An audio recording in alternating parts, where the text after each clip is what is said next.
2.2 10th class का 2.2 जो है चैप्टर जो है बहुपद ये नाम है। और एक्सरसाइज 2.2 का हम ये स्टार्ट किया। उसके पहले हम ये फॉर्मूला बताए हैं कि बहुपद या व्यंजक जो है द्विघात बहुपद का ax square plus bx plus c व्यंजक है, ठीक है, जिसका शून्यक अल्फा तथा बीटा हो, जिसका शून्यक अल्फा तथा बीटा हो। द्विघात बहुपद का सूत्र होता है X square minus alpha plus beta into x plus alpha गुने बीटा। इसका व्यापक रूप जो होता है द्विघात बहुपद का जो व्यापक रूप होता है X square plus B X plus G, जो हमने व्यंजक के रूप में लिखा है। और शून्यकों का योगफल माइनस बी बटा ए और शून्यकों का गुणनफल सी बटा ए। इसका अब हम त्रिघात बहुपद का व्यंजक बताया है। तो त्रिघात बहुपद का व्यापक रूप कहें या व्यंजक कहें, x cube plus B x square plus x plus d का शून्यक जो है अल्फा बीटा तथा गामा हो तो त्रिघात बहुपद बराबर क्या होगा, x cube minus alpha plus beta plus gamma into x square plus alpha गुने बीटा गुने गामा, अल्फा गुने बीटा प्लस बीटा गुने गामा प्लस गामा गुने अल्फा इंटू एक्स यहाँ पे छूट गया था तो यहाँ पे एक्स दे दो, एक्स माइनस अल्फा गुने बीटा गुने गामा। ये हम बताए हैं शून्यकों का योगफल, शून्यकों गुणनफल और शून्यकों का जो शून्यकों को दो करके गुना करके योग शून्यकों का योगफल बराबर सी बटा ए आई अल्फा गुने बीटा गुने गामा, यानी शून्यकों का गुणनफल माइनस डी बटा ए। देख लो बढ़िया से समझिए ना। मेन सूत्र जो है हम बता चुके हैं। अब हम बताएंगे कुछ संबंध बताएंगे शून्यकों तथा गुणांकों के बीच अब संबंध एक एग्जाम्पल तो लेकर बताएंगे।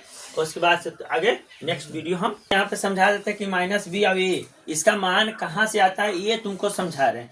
तो समझाने का मतलब है कि एक्स का गुणांक की समझा, एक्स का गुणांक समझा बाबू?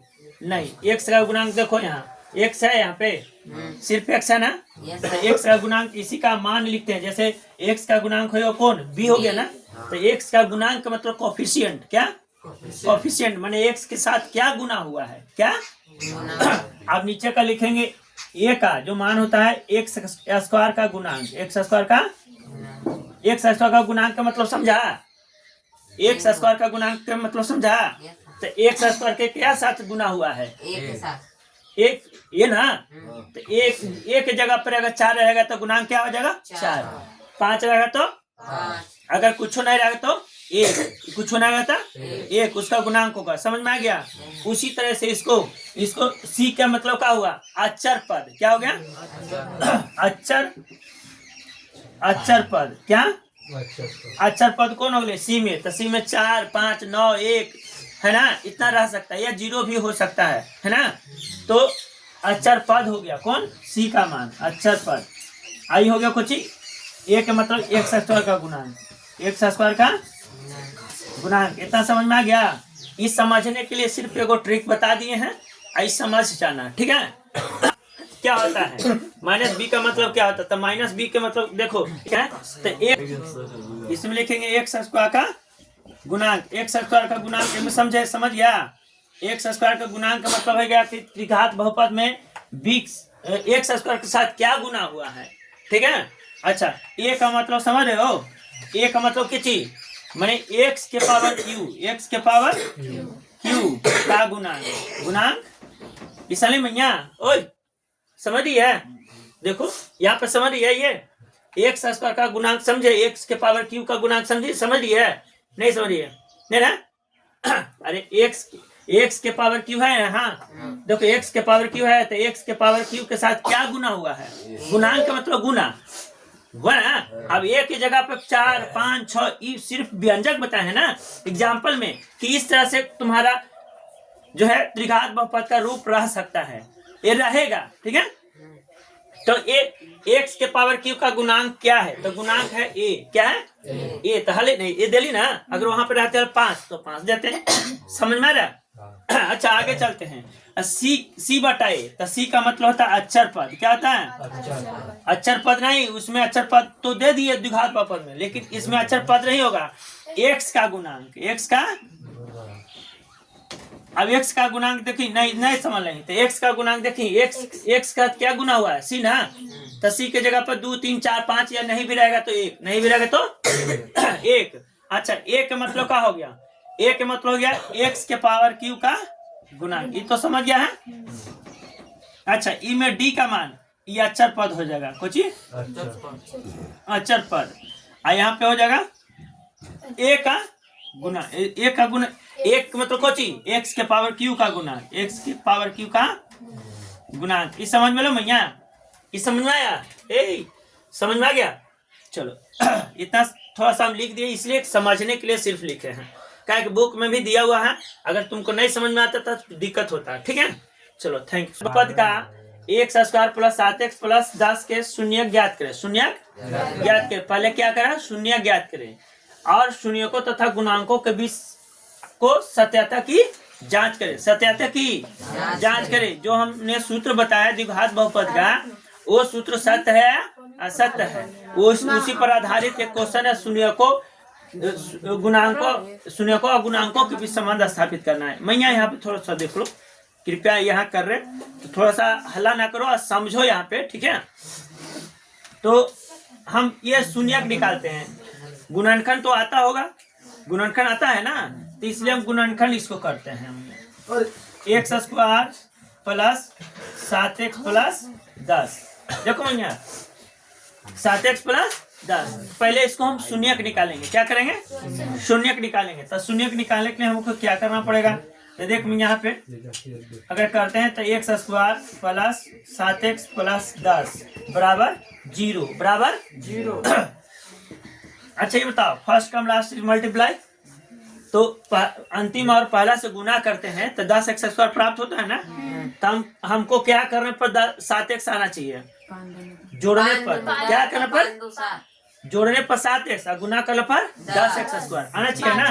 तो एक्स स्क्वायर प्लस 5x और प्लस 2x, 5 दूनी 10 बराबर 0। देख लिए ना, गुणनखंड आता है कि ना, गुणनखंड 10वां में शुरू हो गया, ठीक है। अब देख लो गुणनखंड कहाँ तक जाएगा ये। अब कॉमन ले लेंगे बाबू, x plus 5 into 2 into x plus 5 बराबर 0, x प्लस 5 आई हो गया x प्लस 2 बराबर 0। अब देखो यहाँ पे x प्लस 5 इसका शून्यक निकाल लेंगे दोनों का। देखो बाबू इसका शून्यक कैसे निकलता है, तो x बराबर क्या कर देंगे -5 और x बराबर कुछ -2, तो एगो अल्फा के मान हो गया, क्या हो गया अल्फा के मान कितना हो गया -5 और बीटा के मान कितना हो गया -2। अब आप शून्यकों का गुणांकों के बीच संबंध स्थापित करेंगे। शून्यकों यहाँ लिखेंगे, शून्यकों क्या, शून्यकों तथा गुणांकों के बीच, गुणांकों के बीच संबंध समझ में आ गया, संबंध। तो देखो ये मिल गया, यहाँ पे देखो बोलो मत, देखो समझो। यहाँ a बराबर क्या हो जाएगा 1, b बराबर 7, c बराबर 10, c बराबर 10। इस तरह से a का मान, b का मान, c का मान। देखो x स्क्वायर का गुणांक बोले थे ना, तो x स्क्वायर का गुणांक क्या है 1 है। अब x का गुणांक क्या है 7। अब यह कुछ अक्षर पद क्या है, अक्षर मान है तो 10 है, कहता है 10। तो शून्यकों का योगफल क्या होता है, शून्यकों का योगफल अल्फा प्लस बीटा बराबर -b बटे होता है ना बाबू, सूत्र अभी न बताएं, अभी न बताएं। तो शून्यकों तथा गुणांकों, तो शून्यक होता है योगफल, तो शून्य क्या हो गया, अल्फा के मान देखो तो कितना है -5 हम यहाँ, अब बीटा के मान -2, अब बी के मान कितना है देखो तो इनसे खोजो 7 ना, तो -7 हो जाते हैं। अब ए का मान 1 है ना भैया, तो देखो -5 और -2 प्लस माइनस बराबर -7 इधर हो गया, तो इधर भी -7 हो गया। अरे हुआ कि नहीं हुआ ना। तो इस शून्यकों गुणांकों शून्यकों के बीच संबंध स्थापित हो गया, क्योंकि LHS बराबर RHS। ये अल्फा का मान, अल्फा प्लस बीटा का मान जब लिए तो -b बटा a का जो मान है वो बराबर हो गया, बराबर हो गया। तो यह संबंध स्थापित हो गया। अब दूसरा नंबर, अल्फा गुने बीटा का सूत्र क्या होता है, c बटा a होता है ना बाबू, c बटा a लिखा है ना। तो अल्फा गुने बीटा का मान, यानी कि अल्फा का मान कितना है देखो तो -5 है। अच्छा बीटा का मान कितना है -2। अच्छा आगे चलते हैं, c का मान कितना है देखो तो 10 सही, और a का मान 1। अब देखो -5 और -2 बराबर 10 होते ना। तो माइनस कितना हो गया, माइनस माइनस प्लस बराबर 10। प्रूफ हो गया, 77 की जांच हो गई, हो गया। अब दोनों में समाध स्थापित हो गया ना। बस यही है तुम्हारा द्विघात बहुपद के शून्यक तथा अगुणांकों के बीच समाध स्थापित करना। ठीक है, एक एग्जाम्पल के माध्यम से तुमको समझा दिए। अब जो नेक्स्ट चैप्टर में जो आएगा वो अपना संभाल के बना लेना और समझ लो। ठीक है, ओके, थैंक यू।